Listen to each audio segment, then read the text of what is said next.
Hear me?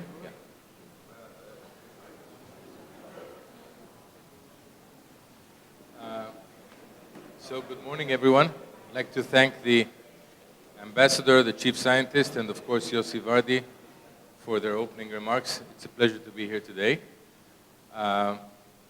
We've put together, thanks to Alex, where is she, from the Commission, a great panel for a discussion today about the venture capital, its role in the ecosystem, and equally important, the changes that are happening in the venture capital industry or the funding industry in general.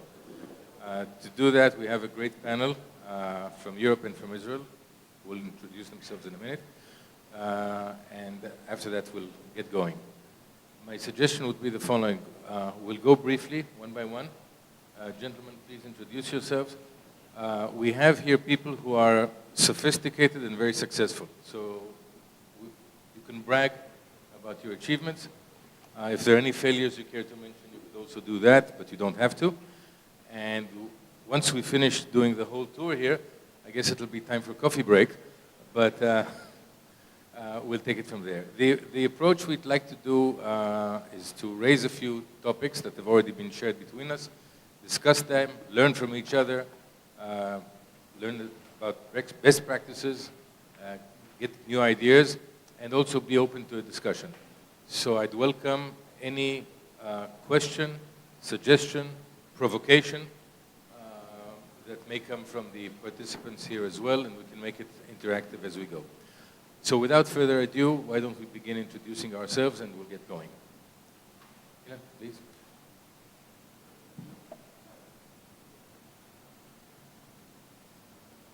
Hello. Good morning. My name is Adam Fisher. I'm a partner at Bessemer Venture Partners, a global venture capital firm based in the U.S., but I'm based here in Israel. Not too much to say, except we're a very active investor in Israel. I've invested about 20 companies over the last 7 years, approximately $200 million. Hi, my name is Imre Hild. I'm here from Budapest, Hungary. I spent 10 years of my life in the US studying and working there. Then I returned to Hungary, formed 2 companies in the total market value of $200 million. Right now, I'm the CEO of iCatapult, which is a hybrid company, hybrid between training, seed funding, and business development for Central European startups. And I'm looking forward to speaking with people who are interested in helping Central European teams to reach the global markets. Yahal Zilka from Magma Venture Partners, early stage venture fund, and we invest in primarily in ICT. My name is Pekka, Roine. After my 20 corporate years at a small computer company called Digital Equipment, that some of you may have heard of, which committed suicide in the late 90s, being the second largest at the time. I've been an independent for the last 20 years. I call myself a startup activist. Included here is I've helped start 2 VCs. I'm not active with either one anymore. I've been on the boards of maybe 25 startups, very often as the chairman. And the list here says that I'm also the chairman for the Foundation for Finnish Inventions. And I think this invention side is very important because every innovation needs an invention as a basis, and we need to discuss that. Good morning. My name is Robert Cohen, Managing Director of Benson Oak Capital. I have a complicated geo story. I'm American, lived in Prague 18 years, and I'm now living in Israel. Benson Oak is active in Czech Republic. AVG, antivirus company, was our big deal, has a big office in Israel, which I worked on incorporating when I was with AVG. And now I'm living in Israel doing early stage consumer startups, mainly technology, and we take a hands-on role with our investments. Good morning. I'm Ilan Goudsmit, a venture capitalist based in Amsterdam. My partners were running before Animal. Maybe you heard of them. They were running shows like Big Brother, like on the television production side. And they've done over 60 acquisitions during that time and started a venture capital firm afterwards, of which we've done 20 investments together. And basically most in Western Europe in B2C and also now software. I'll go last. Good morning. My name is Lucas Pilitsis, coming from Greece.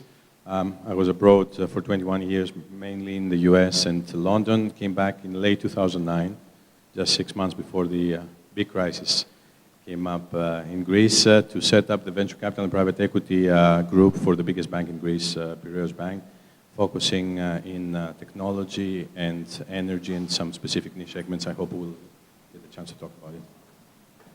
Good morning, I'm Gadi Mazor. I'm one of the founders and GPs at Our Crowd.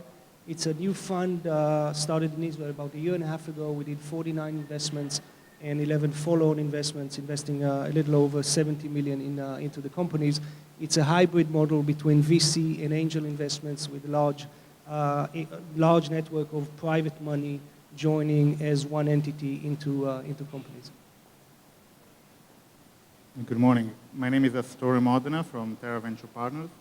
Terra is an early-stage fund focused on clean energy, sustainability, and healthcare.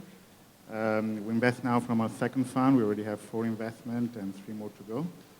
Originally, I'm actually from Italy.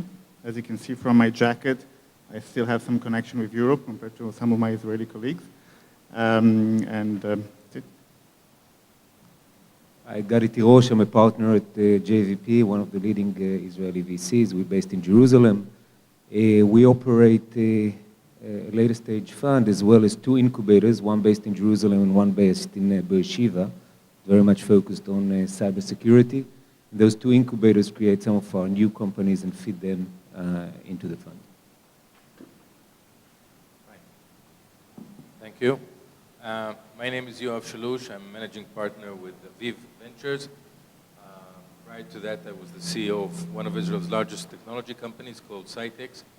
And today I'm also the co-chair of IATI, the Israel Advanced Technology Industry Association. Our logo is here just next to the EU, so we're very honored to be up here. And as one of my professors at business school once told me, the life cycle of a graduate is big company, small company, not for profit. We've done the same thing.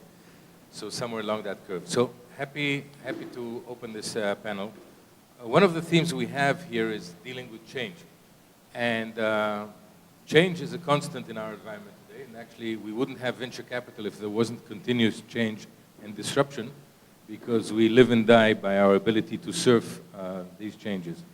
So maybe to bracket that, talk about some of the ways things are changing, either in capital raising or in funding or in following companies. I'll start with you, Gadi. You used to be a fund, now you have incubators. You used to be in media, now you're in cyber. Now, I'm not sure how that is, but you know, as you go through these processes, talk to us about sort of the major changes that have been affecting your approach to the venture capital industry.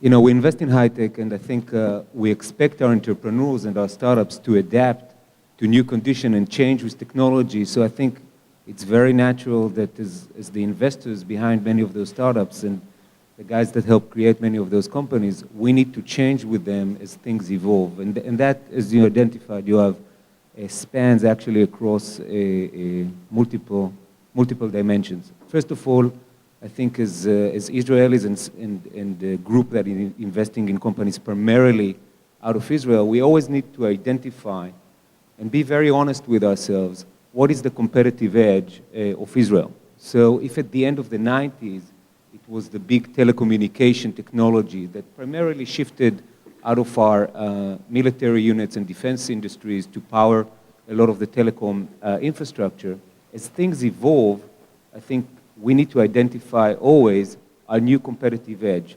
So whether it's in the media space, where Israel can actually be the buffer between some of the very interesting core technologies we have in Israel to the content world, or whether it's in the cyberspace, where Israel enjoys quite a lot of clout, as you know, in the cyberspace. And actually, if you look around at where people are willing to buy the cyber technology from, there aren't that many places.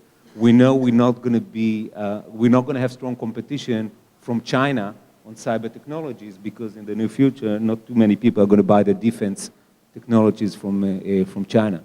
So this is one dimension we need to evolve in. I think the other dimension also has to do with the way we do investments. And I think as venture capitalists, we always need to work against the grain and do the contrarian thing. And one of the things that we established in JVP is actually not just waiting for deal flow to come to us, but be very proactive in creating our own deal flow. And we do that primarily through those two incubators. The one in Jerusalem is focused very much on enterprise software and media. And the one we just started in Beersheba, beginning of the year, in what's becoming, I know from Tel Aviv it looks very far away, but from Europe and from the US it's actually look a bit closer. But Beersheba, slowly but surely, is becoming a very interesting ecosystem for the generation of a new cyber industry. Very proud to be part of this ecosystem, and from the beginning of the year, we invested in 4 new startups out of Beersheba, already operating in the place, cooperating with the likes of EMC and Oracle and IBM and other people who created the design centers over there. And just as a follow-on question, as you look at funding and you look at cyber, do you see a change or a shift in people that you invest with? Are there corporations coming in, or is it straight VCs? Tell us a bit the sort of the partnerships you pull together. So, I think in the VC industry, there is always a big dilemma whether you allow strategics to co-invest with you, yes or not. We're part of the camp that actually likes strategic investments in our companies early on.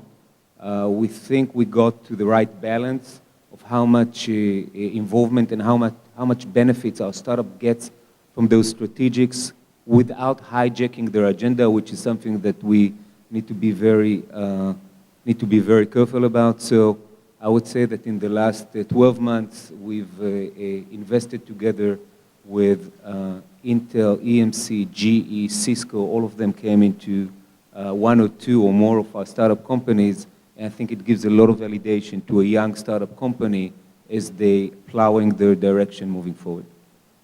Interesting. So that's a change. We don't know if it's successful yet, but it looks like something's happening there. Well, I think we have a few evidence of success already, like Extreme.io, that EMC was a partner of us from day one, ended up being the acquirer of the company, and I think it was a very successful outcome for us. But as importantly, it was a very successful outcome for EMC, and something that I think keep their appetite for doing more and more storage investments out of Israel.